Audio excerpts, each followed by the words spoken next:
Hi friends, welcome to my channel Snigdha వంటలు. ఈరోజు అయితే వాటర్ మిలన్తో చాలా హెల్తీ అండ్ టేస్టీ డ్రింక్ అయితే చూపించబోతున్నాను. దీనికోసం ఒక మిక్సర్ జార్ తీసేసుకొని 2 కప్పుల వరకు వాటర్ మిలన్ ముక్కల్ని వేసేసుకోండి.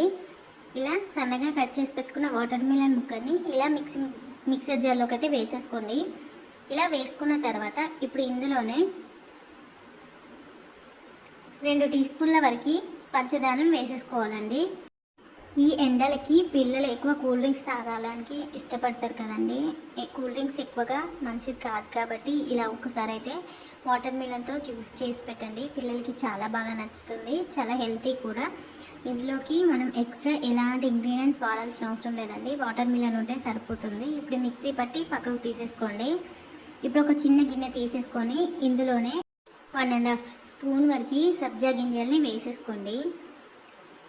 ఇలా సబ్జా గింజలు వేసుకున్న తర్వాత వాటర్ని వేసేసుకొని ఒక 5 నిమిషాల పాటు పక్కకు పెట్టేసుకోండి. మనకి సబ్జాలు అయితే బాగా నానిపోతాయి కదా. ఇప్పుడు మనం గ్రైండ్ చేసుకున్న వాటర్ మిలన్ జ్యూస్ని ఇలా మిక్సింగ్ బౌల్లోకి వేసేసుకోండి. ఇప్పుడు ఇందులోనే 1 కప్పు వరకు కాచి చల్లార్చుకున్న పాలను అయితే వేసేసుకోండి. మీరు ప్యాకెట్ పాలు తీసుకుంటే డైరెక్ట్గా వేసేసుకోవచ్చు అండి. గేదె పాలు తీసుకుంటే కాచి చల్లార్చి వేసేసుకోండి.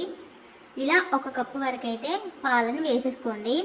ఇలా పాలు వేసుకున్న తర్వాత 1 కప్పు వరకు వాటర్ మిలన్ ముక్కల్ని ఇలా చిన్నగా కట్ చేసి వేసేసుకోండి. వాటర్ మిలన్ ముక్కలు వేసుకున్న తర్వాత మనం ముందుగా నానబెట్టేసుకున్న సబ్జా గింజలను అయితే వేసేసుకోండి. ఇలా సబ్జా గింజలు మొత్తం ఈ జ్యూస్లోకి అయితే వేసేసుకోండి. మనకి సబ్జా గింజలు వేయడం వల్ల ఈ ఎండలోకి అయితే మనకి వేడి చేయదండి, బాడీకి చాలా కూల్గా ఉంటుంది. పిల్లలకు కూడా చాలా మంచిది ఈ సబ్జా గింజల వాటర్ అనేది తాగిపిస్తే. ఇలా సబ్జా గింజలు అయితే వేసేసుకోండి. మీకు నచ్చితే ఏదైనా డ్రై ఫ్రూట్స్ని చాప్ చేసి వేసేసుకోవచ్చు.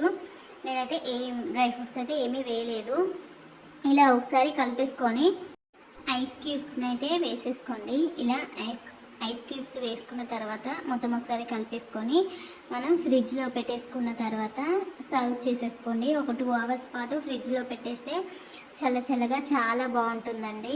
పిల్లలకైతే బాగా నచ్చేస్తుంది. ఈ సమ్మర్లో అయితే తప్పకుండా ఈ రెసిపీని ట్రై చేయండి.